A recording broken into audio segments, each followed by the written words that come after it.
Hi everyone. So let's begin with our today's session. Here comes the first question. Dull pain is due to which of the following fibers?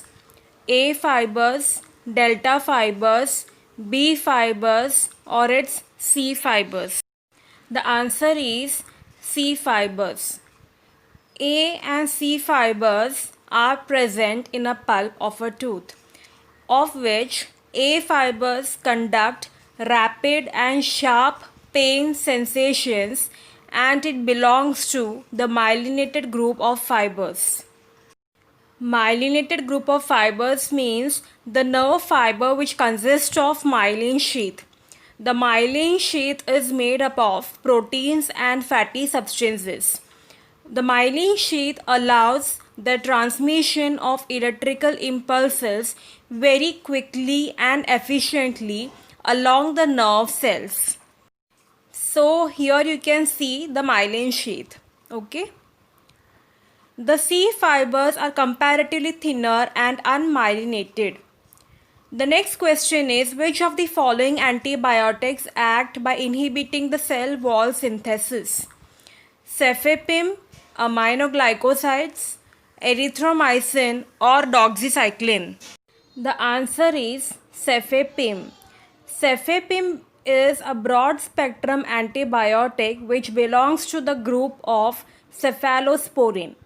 Broad spectrum means the antibiotic which acts against the two major bacterial groups, that is gram positive and gram negative, and is also effective against a wide variety of microorganisms, that is aerobes, anaerobes, rickettsia and chlamydia. Aminoglycosides, erythromycin and doxycycline acts by inhibiting the protein synthesis of a particular microorganism. The next question is, what happens to the pulp of a tooth with increase in age? There is reduction of collagen fibers, or there is increase in volume, or there is increase of cells of the pulp, or there is decrease in pulp chamber size. The answer is there is decrease in pulp chamber size.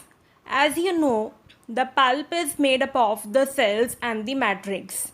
The cells which are present are odontoblasts, which are the bone forming cells, fibroblast, which forms and maintains the pulp matrix, the macrophages, histiocytes, granulocytes and the mast cells, which are the defense cells, and the plasma cells.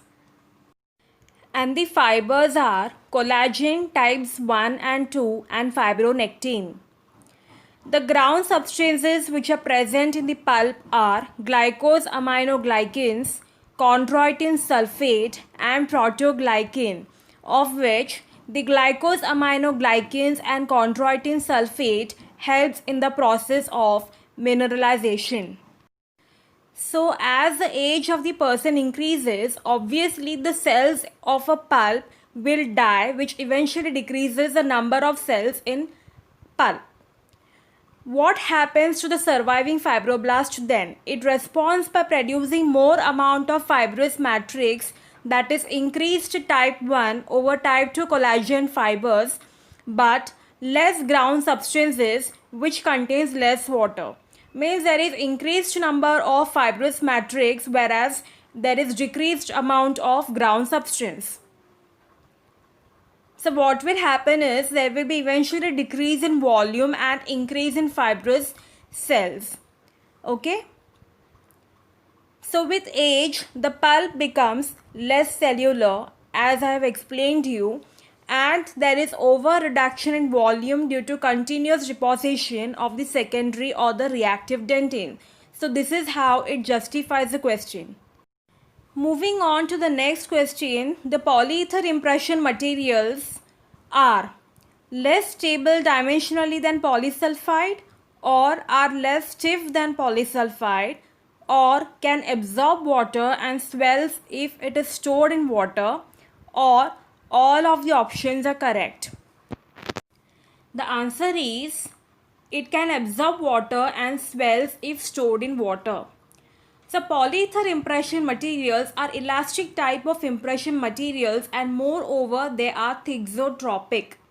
It produces good surface details, and hence because of this property it is very useful as a border molding material. It has low flexibility and increased stiffness, and because of this property of it there is less dimensional changes and less distortion of the impression material. So let's understand what do you mean by thixotropic property. Okay, so here I shall take an example of the clarified butter, which is also called as ghee in Hindi and nahi in Malayalam. Because I'm a Malayali, so I know the Malayalam word also.